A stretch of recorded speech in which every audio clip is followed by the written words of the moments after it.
Good morning everyone, Jill here. Welcome back to Whispering Willow Farm. I'm out here bright and early to give you guys a high tunnel tour. So it is May 10th and I am so excited to share with you what is growing in my high tunnel right now. So we did get that early spring planting and so you can see it's pretty full. We really like to teach people to grow food year-round. We're able to do this through succession planting, and so we always have beds full and we are always producing food almost 365 days a year. If you get confused about succession planting, or maybe you just need some help with this, I am going to start leaving the seed time planting calendar, which you can grab yours for free. They do have a subscription as well, but you can do a free version. I'm going to start leaving that in my description. So if you guys need a little help with that, I'm going to have it down below. But let's get started. I am so excited. One, it's been a while since I've done a garden tour, so I'm excited to share with you. And two, I'm just really proud. I feel like our tunnel looks really good for the beginning of May. I'm excited to share that with you guys. And when I got up this morning, we had just crossed 70,000 on YouTube. We have been stewarding YouTube for years. It has been slow and steady growth for us, but we have always just showed up for you guys, and you guys have always showed up for us. So cheers, thank you all so much. I appreciate you guys. So let's get started on this garden tour. So I will say before I start walking around, a lot of what you're gonna see are those spring crops. Some of those things are right at the verge of being pulled out. So actually today, after this vlog, I'm gonna be harvesting all of our radishes, putting them in cold storage. So I will say before we get started, you'll see a lot of things that are right at that harvest window, maybe even a little past that harvest window, but I try to push off harvesting so I could share with you guys. So today I'm actually going to be harvesting all of our radishes. A lot of what you're seeing in here are those early spring crops. So depending on where you live in your zone, you might still be able to crank some of these things out, especially if you're not growing under a tunnel. We're going to be throwing on our shade cloth this week, so we are going to be able to keep growing lettuce in here throughout the summer, but we are going to have to switch our varieties to be more heat tolerant. But a lot of this stuff, radishes, carrots, beets, if you have not sowed these yet, you can still get around in depending where you are. Just make sure you're being very particular on the variety. A lot of these varieties will tell you if they are heat tolerant, specifically when it comes to the radishes. So I am going to go through and tell you guys the varieties that I'm growing as well, just to kind of help you out. For the most part, everything you're going to find in here is a hybrid that I'm growing from Johnny Seeds. I'll find Johnny Seeds and link it down below. But I hope you have your coffee or your tea because it's going to be a beautiful thing this morning. So first up, we are going to start with all of our cucumbers. So I've got these trellis for the umbrella method, which means I have them on jute twine. In fact, if you want to know how we did this, I'm just going to stick it up here so you can go back and reference it. But I cannot wait to share with you guys all of the blooms on these things.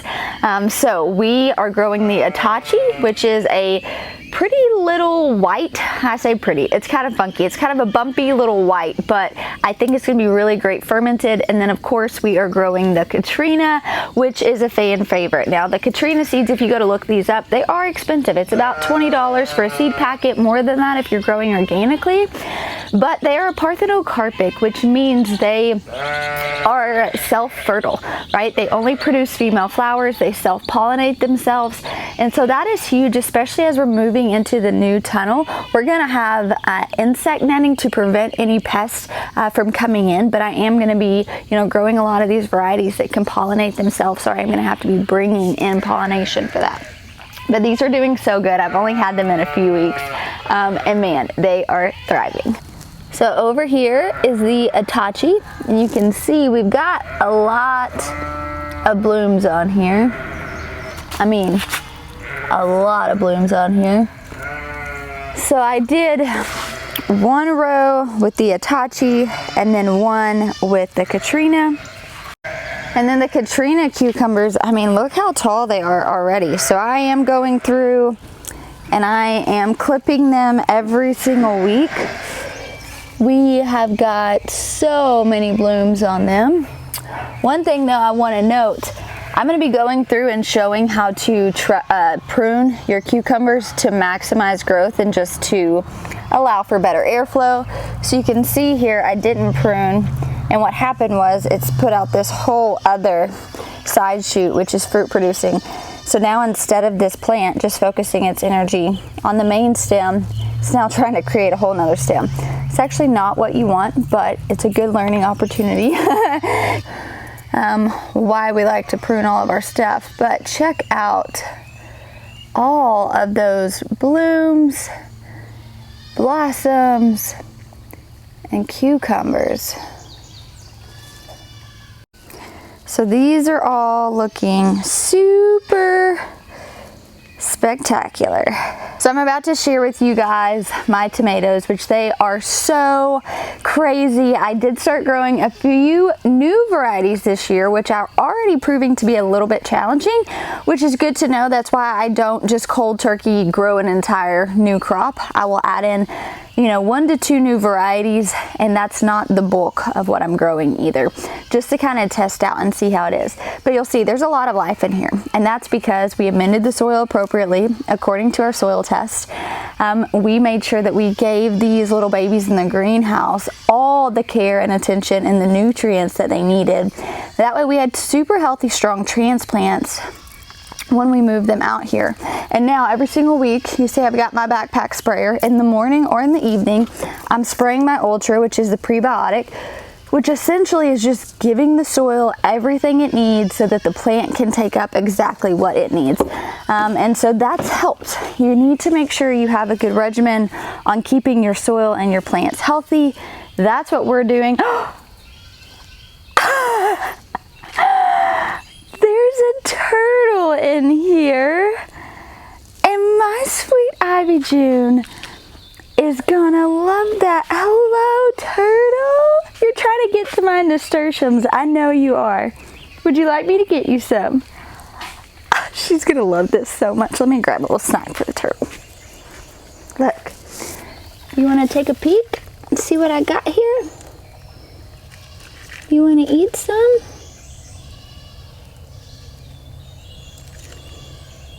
Oh my goodness. He's thinking about it.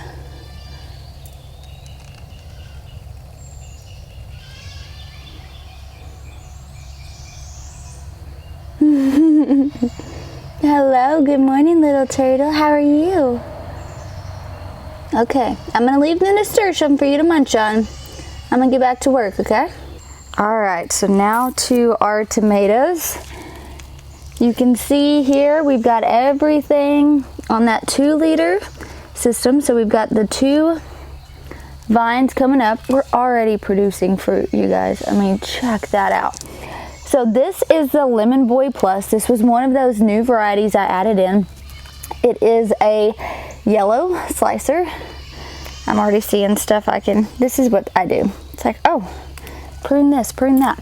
So we already have a lot of really good clusters on here. This is also the Lemon Boy Plus. I mean, look, these are really big plants. So I've been really impressed.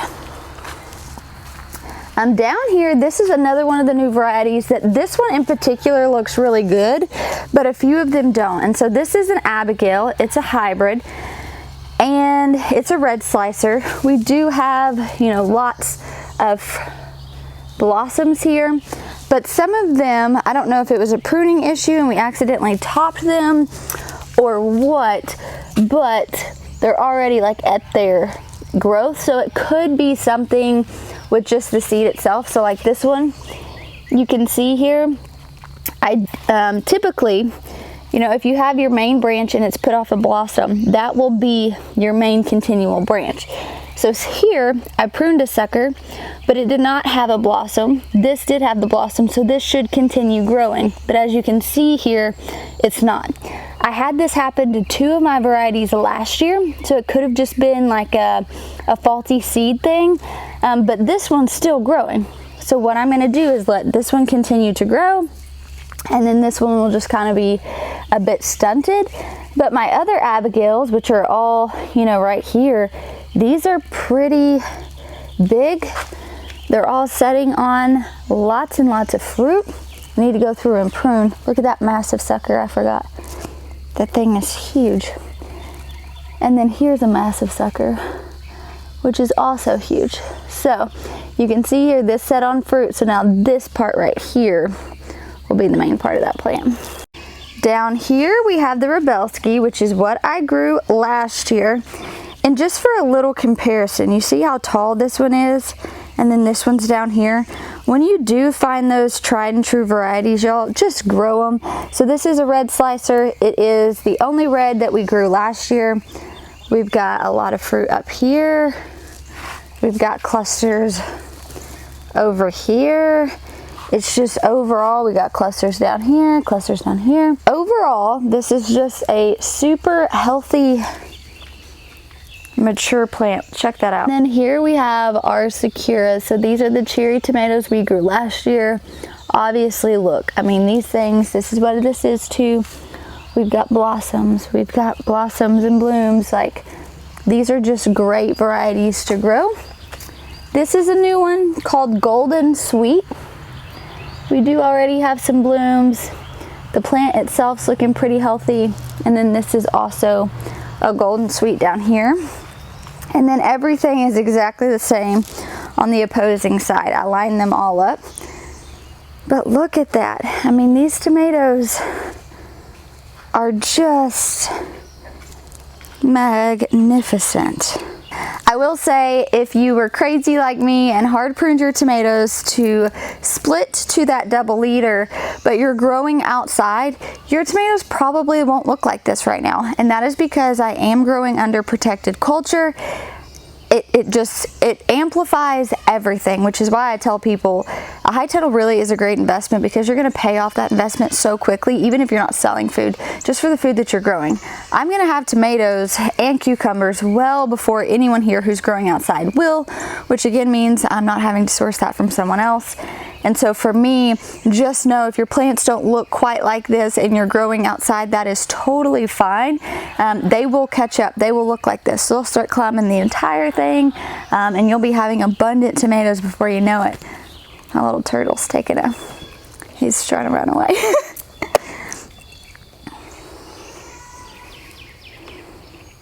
Are you running away?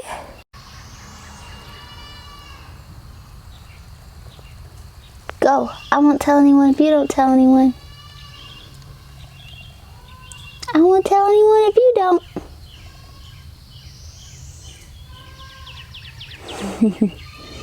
There we go.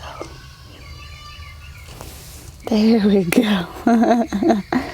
How sweet. All right, here we have the nasturtiums. So I actually planted all of these with you guys. And look at this sea. This is not the most wild thing. These are massive. I'm going to be harvesting a bunch of these to make pesto, nasturtium pesto, and you can actually freeze it. So you can make it in ice cubes and freeze it. You can make it in like glass jars and freeze it. But obviously I have a massive abundance. I'm actually harvesting some of these today to take to a local bakery. They're going to use it on some stuff. But I do want to share with you varieties. Unfortunately, the tags are buried somewhere in here, so I'm not exactly sure. I could have some of these varieties wrong, but I think this one is one of my favorite. Check out how vibrant this nasturtium is. I mean, it is absolutely stunning. I do know that this one is the Joel Peach, which let me come over here and show you guys. Oh, the turtle made it out. So this is the Joel Peach. It's a real lighter tone, but then it does have those peaches in the center. These all have a really good kick. I mean, they're nice. It's kind of like a spicy aftertaste. We have been eating a ton of these on our salads, throwing them on charcuterie boards. You can see here, like, this is what it would look like when it has started to go bad. We obviously don't sell any of those. So that's kind of how you know if you are growing these and you want to like sell them, or even just like harvesting them. This is not optimal by the color, because this is the same variety, and look how vibrant this one is. So this is super vibrant. I know that down here we've got the I think it was the Bloody Mary, maybe. and it is one of my favorites. So check that out. Is that not some kind of special? Look at these. I have oohed and awed about these. Here, I'll just pick one for y'all. Look at that. Absolutely magnificent. So I've been doing boxes. Oh, this might actually be the Jewel Peach. That the color's a little different. See how the color started to fade some? So this, I believe, is the Bloody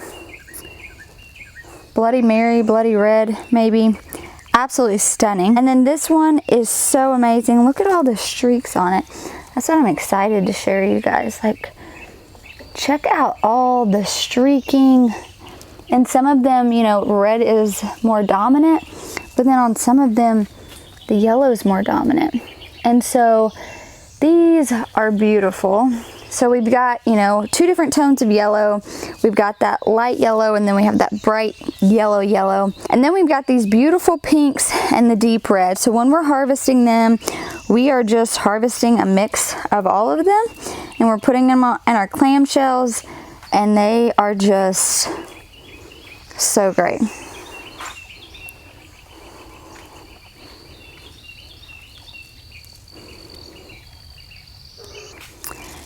Next up, I have my little violas and pansies, which did not do well. They got really stunted in the greenhouse, and I didn't know how well they were gonna do. And so actually what I'm gonna do with these, I'm just gonna harvest these today. I'm gonna put them in my flower press, and I'm gonna save them for some sort of craft, something like that, because I don't have enough right now to sell. They are really pretty. I mean, check out that one. My favorite are these. Look at that color. I think these are just absolutely stunning. But you can see we've got a really small stunted plant here. And so really it probably doesn't need to be putting on blooms. It just needs to be focused on growing the, you know, establishing the roots of the plant. So for the time being, like I said, I'm gonna go ahead and pick all those buds off. Hopefully it'll pick up. I did grow some in my green stock, so they're starting to finally thrive and look a little bit better. So I'm just gonna be keeping an eye on those pansies and violas. If they don't start doing something soon, I will rip them up, because that is quite a bit of bed space. We also have ginger going in this week, and if you can't tell, I don't really have a space for the ginger, but it is one of those cash crops we do. We grow it for someone else. So they start it, we put it in, we harvest it, and we make a really good amount on it. So I will have to try to figure out what can I take out to put the ginger in. But now let's move to some of our lettuce and our spinaches. I want to share with you guys what I have. So here we have the foundation collection, which is this crisp. It's like a red incised and a green incised. Now, these are past when we want to harvest them. We're growing all of our lettuce for a restaurant. They just had their soft opening last night, and so they were a little off on their opening dates, and so this lettuce, you know, should have already been harvested. We're actually going to be selling it to another farmer to put in a CSA this week. But it's so great, and even though it's way bigger than it should be, you can see here, I mean, this is a massive head, it's not bitter, and that a lot of that has to do with varieties. This is a variety that can withstand a little bit of heat, so even though it's starting to get hotter here, my lettuce is still totally fine. So that's primarily what you're seeing. There's a few different greens. I think in the foundation, it's a Salanova. There's two different greens and two different purples. But then down here, we have the Premier Collection, which is this totally different texture of lettuce, right? They're just these little bitty heads. It does form a head in the middle. I have not enjoyed this at all for a few reasons. Obviously, you can see we've had started here and worked our way down, but a lot of what's happened is that it doesn't tolerate heat well here. You can see it's already starting to want to bolt here. This one's wanting to bolt. It just has this really knotty top, does not withstand our heat very well at all. Ideally, you know, it should be looking like this right here, and most of them all look like this. So this is the Premier Collection. I will not be growing it again, just because I don't think, maybe I'll grow it in the winter, but I don't think it's gonna do well. And it has dealt with more pests. So you can see here, I don't know if you can see, but I have a lot of ants and a lot of aphids, and they are just primarily on these varieties. They're not on any of my other ones. So that is just something that I am taking note of, and it will be a huge, contender on growing this again or not.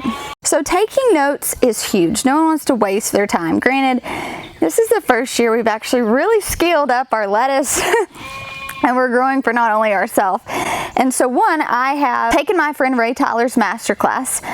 These were varieties that he recommended through winter and early spring. And so, he had even kind of advised I might be pushing the limits on growing the Premier collection. But now there's all these other varieties that we will order and we'll make sure. And so that is something to note. If you are in a particular zone, you can grow lettuce 365. You are just gonna have to be really mindful of the varieties that you're growing, and you might have to harvest them a lot smaller so that they don't bolt and go to seed. So here I've got some arugula that's actually gone to seed, and I've left it. I mean, you might be wondering, well, why? You're not harvesting off of it, but this is acting as a trap crop for me. And so it has got so many aphids. We've kind of densely planted a lot of things, which is great for like bed space, but you are going to have to be mindful of pest and disease when you're not adding enough airflow. And so essentially that's what's happened here. We've densely planted these. Most of the plants got bigger than I was expecting, and so there's not that real good airflow. So I could add in a fan that would help with that, or I could keep a crop like this that I know that is attracting all of those pests, and that's what I've done. So these are covered in aphids, but right next to it I have my Oryx spinach, and there's not aphids on it hardly at all. And so I'm kind of letting this act as that trap crop right now. Eggplant's a really good one too. Usually I always plant eggplants in with either my cucumbers or tomatoes, because usually it's the one that will gravitate. I'm going to attract all of those pests, and it will leave my other high producing stuff alone. So I will eventually pull this out, but I will probably wait until some of my spinaches are done. That way I'm just not having to compete with the pests. And then here we have the Oryx spinach. I actually got this from Baker Creek. It is beautiful. My only take is, it gets super tall. So this was probably 3 times this height, and I went through and cut it. So be mindful that it does get big. You need to harvest often, and the leaves can get real big real quick. And so I can't sell this, that's not really what people are wanting in their salads. And so I have had to be mindful. I've used these as just like wraps, like a lettuce wrap.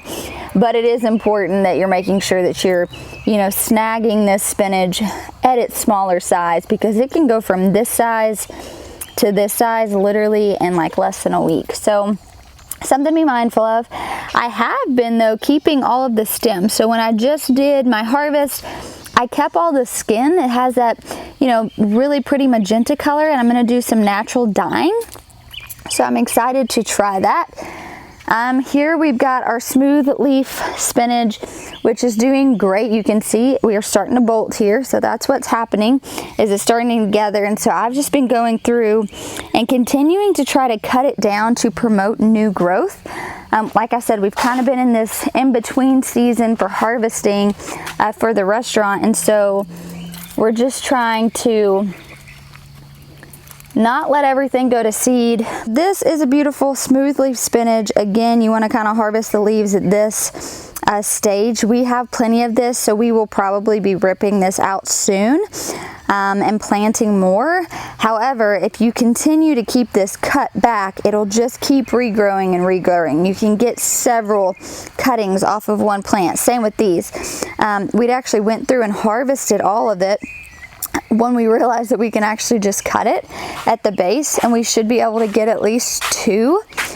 So you can see here, we've gone through and we've harvested now, and we've just kind of cut, right above the bottom, and it will actually just regrow heads of lettuce. So in the winter time you can grow more, it'll do more cuttings, but right now in the heat I might just get 1, I might get 2, but that's really cool because I'm not having to keep planting, it's just going to keep regrowing. And then down here I have my sea of beets. So I've got look at them, I transplanted 2 at a time. Look at that golden beet back there, you see that? So we've got golden beets. I have got a mix, which it looks like this is like an Egyptian, like a deep red. You guys can see here, there's my golden beets. I've got a variety here, but they're sizing up great. And my biggest thing is, look at the foliage. I mean, these beet greens are so great. So if I'm harvesting beets soon, I will also save all of the greens. It's kind of like Swiss chard. You guys can see here, but our sea of beets are looking so great. So like I mentioned, the varieties was that golden beet. I think I have a Chiaga. That's how you say it. I've got the Egyptian and then a mix. And the mix was just a few different ones. Once I harvest them, I'll be able to kind of know and identify more. But these are great. We're not going to wait until these get super big. We're going to harvest those kind of as babies and keep them relatively smaller, because we had started 3 in the greenhouse per cell. And then I pruned down to where I was only transplanting 2 out. So we should have 2 good medium-sized beets come out of each transplant, which I'm pretty excited about. Next up, we have got our Scarlet kale. Now, I'll be honest, I have never really emphasized growing kale. I remember my first few gardens I had, I grew a lot of kale, but I didn't really know what to do with it. And so now I'm excited because kale is great for salads. You can freeze it. We actually last year grew, maybe it wasn't last year, since we've lived here, we grew some dino kale and freeze dried it and put it into powders to go in our smoothies. And so I'm excited to grow scarlet kale because that's one of the kales I've never really done successfully. And these are looking really good. So these seeds are also from Baker Creek. You see they have this beautiful purple stem. And then the leaves can get pretty big, which is great. Like if you're juicing or something, having these big leaves isn't bad at all. And then yeah, the more you keep cutting them, which we'll be making a big harvest today, they're just gonna keep coming back. But you can see here, they're stunning. It's pretty mild in my opinion. And we just have so many of them. I mean, this is a lot of kale. And so that's great because the kale is usually going to do a lot better in those, summer heats than some of the other lettuce varieties too. So we do have some of the plants that are a little bit smaller, just haven't grown as well. But that could have just been they weren't as healthy of a transplant when we moved them out. So now I have one more bed to show you guys. And this has got our carrots and our radish, and it's got some more spinach and our fennel. I'm excited to show you fennel because fennel is one of those that you are supposed to direct seed. I always tell you guys, use the back of the seed packet as a guide, not a set in stone. You have to do this. So actually for like our radish, you can transplant radish if you want. You can transplant our beets. All of those were transplants. We did direct seed our radish. I just find it so much easier. I wouldn't personally transplant radish or carrots, but like beets, there are some different things that have that taproot that you can transplant. Well, fennel's one of those things that everyone advised me not to transplant it, but I knew I needed only the best to come out here since I was selling it, and so I'm glad I did that. They've turned out great. I've had not a single issue with it. They are starting to size up to where I will be harvesting them pretty soon. And then you can see here we have our massive C. So for the carrots, we did a rainbow, which is a mix of different hybrids. We have got the Napoli and the Bolaroy. None of these are ready yet, but what we are running into, we're gonna get the shade cloth on this week, is that a lot of our stuff is starting to go to seed because it is just getting too hot in here. So this is one of those issues you might deal with if you're trying to grow some of these spring or fall things and you're starting to get really hot. Although it is May 10th, yesterday it got 90, today it's supposed to get 90, and these things just don't love that. So by throwing the shade cloth on, I might give myself a little more time, or I might just have to harvest these a bit smaller than I would want to, and that's okay. That is just kind of the name of the game, I guess, when you're starting to play around with stuff like that. I might try to pull one. I don't think they're ready yet, but we'll see what we got here. Yeah, I mean, these are definitely not ready yet. So you can see how small they are. This would be one of those rainbow ones though. So I mean, that's a lot of foliage, a lot of top for a very little carrot. So that has me a little nervous. However, I am hopeful that we'll at least get a decent harvest. If not, our plan is to throw some carrots out in the raised bed garden area where it's not going to get as hot. But even though the carrots aren't sizing up quite like how I would like, the radish, however, are crazy. So let's harvest a watermelon radish. So these are great. This is a red meat or a watermelon radish. This is ideally the size. They can get a little bit bigger. I've noticed that they do get a little woody, so I've preferred harvesting them smaller.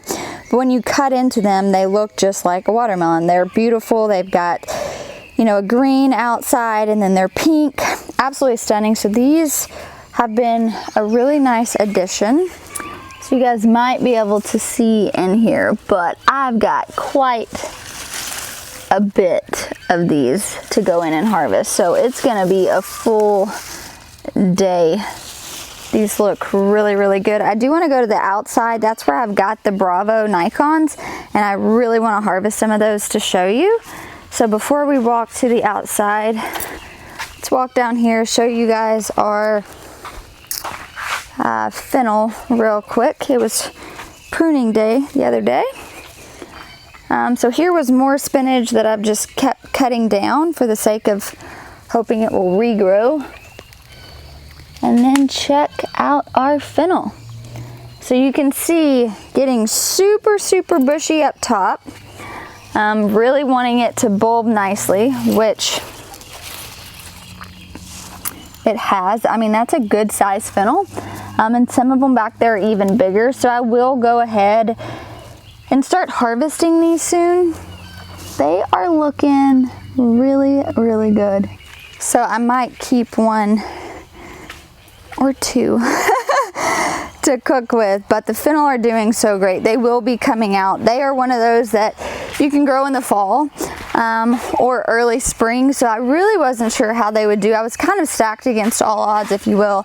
You know, starting them from seed and transplanting them, which many people say don't do. And then I was also growing them going into our hot season, which most people say don't do. So I really kind of tested the limits on them, but I will say they've been pretty resilient. I've had no pest damage, nothing like that. So they've been a fun crop to grow. It's been fun to do. All right, and then here are all of our radishes. So we went in and densely planted these with the goal and idea to come back and thin them. I did come back through and thin my carrots, but I didn't really thin my radishes, which is something I do not recommend. They do have some pest pressure, and that's because they are so densely planted and not enough airflow. They're starting to bolt and go to seed here, which is why they need to be harvested.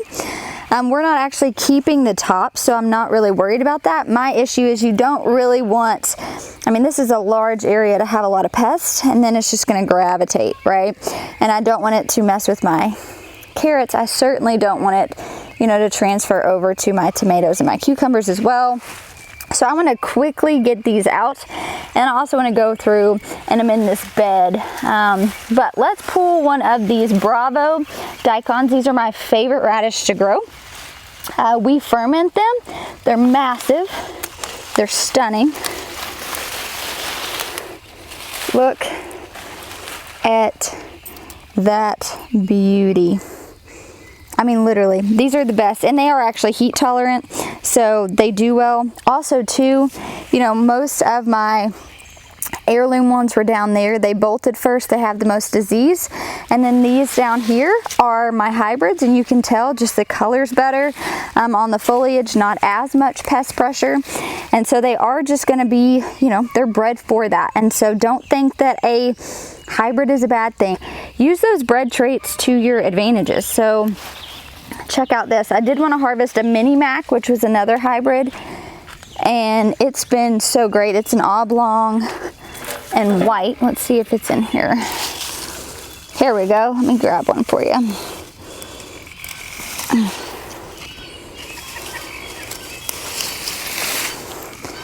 So these have also been really, really good. So while we are selling a lot of these, I'm keeping a lot of these. We're officially out of ferments, and so I'll be fermenting a lot of this. But check that out. Let me try to grab one of the pink ones, which were the Red Kings. Let me see where I planted those. All right. And then this was the Red King too. And so I wanted to do a trio, right? I wanted them, they were all kind of grown similarly. I was gonna harvest these on the smaller side and group these together as a trio. And so they're stunning. I mean, check that out. That's a good stinking radish. So I feel good about this. Even though some of them are bolting, that is not bad at all. So lots of these to harvest today. So what we actually do with all of these, if we're not ready, like obviously I want to ferment these, but that's going to be a lot. So that's going to need to go to cold storage. We are going to be pulling from this and selling. And so what we'll do is we'll top and tail them. And essentially we are taking the tops off and we're cutting the tails off and we're throwing them in a plastic bag with some air ventilation and throwing them in the refrigerator, and they're lasting. You can do this with your beets. You can do this with your carrots. You can do this with most of your root vegetables. And it's a great way to be able to plant all at once, harvest all at once, store them, and then just pull from them as you need, which is exactly what we're going to do. Although I'm not going to be able to grow a lot of radishes in the dead of summer, I should have plenty in cold storage to where I'm never without radishes until the fall again. So thank you guys for hanging out with me as I did this high tunnel tour, showed you what was growing. I hope your gardens are as abundant as this right now. Don't forget, I'll have some of the links listed down below, but thank you all for hanging out with me. I'll talk to you soon.